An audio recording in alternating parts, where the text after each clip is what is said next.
Kalau kita bicara soal rumah, biasanya yang muncul di kepala orang adalah harga, lokasi, atau cicilan KPR. Tapi ada satu hal yang sering terlupakan, kekuasaan. Karena begitu kita masuk ke sebuah klaster, suasana di dalamnya tidak hanya ditentukan oleh desain rumah atau fasilitas, tapi oleh tarik ulur kekuasaan antara developer, RT, dan warganya sendiri. Lalu siapa sebenarnya penguasa di sebuah klaster? Mari kita bedah pelan-pelan. Awal mula sebuah klaster lahir, semua serba jelas. Developer adalah raja. Merekalah yang punya tanah, mendirikan rumah, membuat brosur manis dengan janji kehidupan modern yang nyaman. Developer mengatur segalanya mulai dari gerbang, modal pagar, sampai aturan kalau mau renovasi. Mereka juga memungut iuran untuk keamanan, kebersihan, taman, fasilitas olahraga. Awalnya wajar, karena developer butuh menjaga citra perumahan. Rumah rapi, harga naik, penjualan lancar. Tapi seiring waktu, developer mulai lepas kontrol. Kenapa? Karena fokus mereka pindah ke klaster berikutnya, ke proyek baru yang lebih menjanjikan. Akhirnya klaster lama sering ditinggal. Developer hanya muncul kalau ada iuran yang nunggak atau kalau ada masalah besar yang mengancam reputasi. Raja itu pelan-pelan berubah jadi penonton. Tapi apakah mereka benar-benar kehilangan kuasa? Belum tentu. Selama fasilitas masih tercatat atas nama developer, selama legalitas belum serah terima penuh ke warga, mereka tetap punya senjata pamungkas, aturan dari atas. Developer bisa jadi raja bayangan, tidak selalu hadir, tapi selalu bisa muncul kalau ada yang menyentuh kepentingan mereka. Begitu developer mundur, panggung biasanya diambil alih oleh RT. Disinilah cerita jadi lebih menarik. Secara formal, RT itu dipilih warga, demokratis. Ada musyawarah, ada voting. Tapi siapa yang sering terpilih? Biasanya mereka yang punya waktu luang lebih atau punya modal sosial. Entah aktif di grup WhatsApp, dekat dengan security, atau disukai sebagian warga. RT lalu mulai bertindak seperti politisi mini. Ada program, ada janji, bahkan ada kampanye kecil. RT bisa sangat berkuasa kalau warganya pasif. Tapi RT juga bisa jadi boneka kalau ada kelompok warga yang lebih vokal. Dan jangan salah, politik kecil di klaster bisa lebih panas dari pemilu nasional. Kenapa? Karena taruhannya bukan ideologi, tapi hal-hal remeh yang langsung terasa. Sampah, parkir, tukang keliling yang tiba-tiba pada masuk, acara-acara 17-an, acara-acara keagamaan. Pernah dengar aturan absurd di klaster? Misalnya dilarang jemur pakaian di balkon. Sebetulnya boleh-boleh aja kan selama itu di jemuran. Atau wajib ikut kerja bakti. Ini bayangkan, udah ada klaster, udah ada security, dibuat jadwal ronda. Kalau absen kena denda.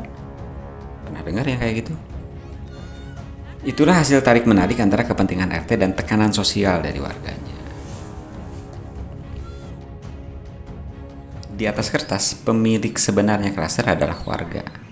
Mereka yang bayar rumah, mereka yang tinggal, mereka yang tiap hari menghirup udara di sana. Tapi masalahnya warga jarang kompak. Ada yang aktif, ada yang pasif, ada yang peduli, ada yang cuek, ada yang sibuk kerja di luar kota, ada yang tiap hari nongkrong di pos satpam. Kan tidak semua warga suka nongkrong di pos satpam kan, ya. Tapi ada sebagian kecil atau ada juga teman-teman kita yang memang hobinya nongkrong di pos satpam. Nggak ada yang salah sih. Lanjut. Dan perbedaan sikap ini membuat warga sulit bergerak sebagai satu suara. Kalau ada masalah, yang vokal biasanya kelompok kecil, yang lain dia. Akhirnya suara minoritas bisa jadi mayoritas karena yang lain tidak bersuara.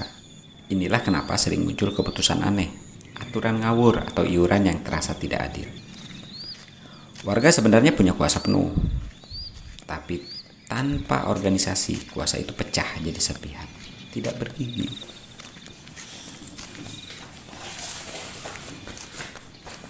Sekarang coba bayangkan satu klaster dengan 800 rumah. Di Green Cop itu ada 800 rumah ya. Baru terisi 10%-an.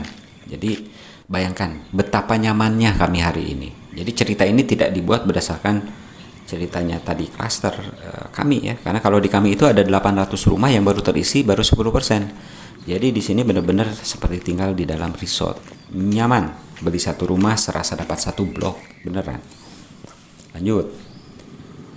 Sekarang bayangkan satu klaster yang 800 rumah ini misalnya semua sudah terisi developer. developer sudah mulai lepas tangan.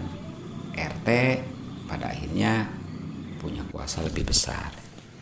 Warga beragam, ada yang kaya, ada yang pas-pasan, ada yang kos-kosan, ada yang investor, ada yang penghasilannya UMR, ada yang penghasilannya 2 kali lipat UMR, ada yang penghasilannya 10 kali lipat UMR, ada yang penghasilannya 100 kali lipat UMR, ada yang baru PHK. Penghasilan warga jelas akan beragam. Apa yang terjadi? Tarik ulur. Developer menagih iuran, RT membuat aturan baru. Warga ada yang patuh, ada yang protes, ada yang pura-pura tidak tahu. Lalu gosip mulai menyebar. Grup WhatsApp jadi arena debat biasanya kan. Sampai akhirnya klaster terasa seperti panggung politik kecil. Semua orang ingin menang, tapi lupa tujuan awalnya. Hidup nyaman. Sekali lagi ini kalau jika satu klaster misalnya ada 800 rumah, 800-nya terisi. Nah, coba bayangkan apa yang akan terjadi. Jadi buat teman-teman, ibu, bapak, om, tante, inilah saat yang tepat untuk mengisi rumah di Citra Maja City saat hunian masih di bawah 10%. Nyaman banget. Ayo kita lanjutkan. Tarik ulur ini bisa melahirkan sisi gelap ya, drama tetangga. Siapa yang lebih rajin bayar iuran, siapa yang jarang ikut kerja bakti, iri soal gaya hidup, rumah si A direnovasi besar, rumah si B jadi bahan gosip, politik kecil, siapa yang layak jadi ketua RT, siapa yang dianggap begini, siapa yang dianggap begitu, keamanan jadi isu, satpam diributkan, portal diperdebatkan, kelakuan security jadi bahan obrolan. Klaster yang dulu tampak indah di brosur perlahan berubah jadi ladang konflik, bukan karena bangunannya rusak, tapi karena manusianya tidak bisa akur. Dari semua ini ada pelajaran sederhana, hunian itu bukan hanya bangunan, tapi komunitas. Bangunan bisa indah, jalan bisa lebar, fasilitas bisa lengkap, tapi kalau komunitas gagal membangun trust atau kepercayaan, semua itu tidak ada artinya. Developer hanya kuat di awal, RT hanya kuat kalau warganya diam, warga hanya kuat kalau kompak. Siapa penguasa di klaster? Jawabannya tergantung siapa yang paling bisa menjaga kepercayaan bersama. Jadi kalau hari ini klaster tempat kita tinggal masih terasa indah, masih adem, masih damai, ya, seperti yang kami rasakan hari ini di klaster Green Cop Citra Maja City ya, damai, adem, nyaman banget. Di antaranya karena di sini baru sekitar 10% dari 800 rumah yang terisi baru sedikit. Pertanyaannya adalah, siapkah warga menjaga agar semua ini tetap indah seperti ini? Atau kita hanya tinggal menunggu waktu sampai surga kecil ini berubah jadi arena drama tak berkesudahan? Ya, kita nggak tahu ya. Nggak kebayang juga kalau di sini 800 rumah kemudian 800-nya terisi, masing-masing rumah misalnya diisi oleh 4 orang, di mana masing-masing rumah itu misalnya punya motor 1, sepeda 1, mobil 1. Betapa berseliwerannya jalanan di depannya. Kita lanjut.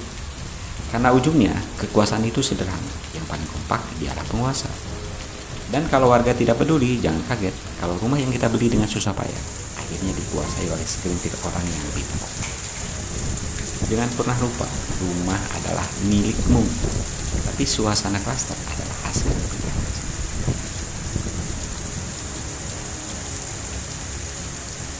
Demikian, semoga bermanfaat, semoga semua berbahagia. Bye-bye.